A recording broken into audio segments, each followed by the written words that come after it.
Ruth గ్రంథం 2వ అధ్యాయము 11వ వచనంలో, నీవు నీ తల్లిదండ్రులను నీ జన్మభూమిని విడిచి ఇంతకు ముందు నీవు ఎరగని జనముని యొద్దకు వచ్చితివి. మొట్టమొదట ఆమె చేసిన పని ఏంటంటే, ఆమె వచ్చింది. ఏం చేసిందట?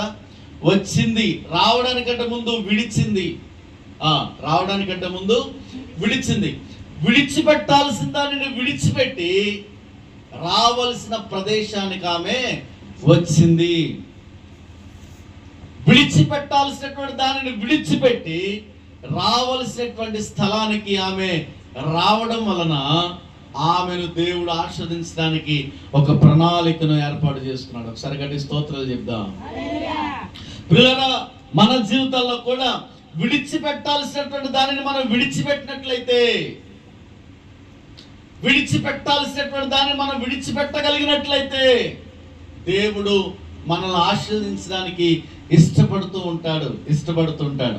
ఇదిగో దేవుడు మాట్లాడుతున్నాడు, ఇదిగో మీరు మీ వలలను విడిచి నన్ను వెంబడించండి, మీరు మీ వృత్తిని విడిచి నన్ను వెంబడించండి అని ఆనాడు శిష్యులతో దేవుడు మాట్లాడినప్పుడు వారి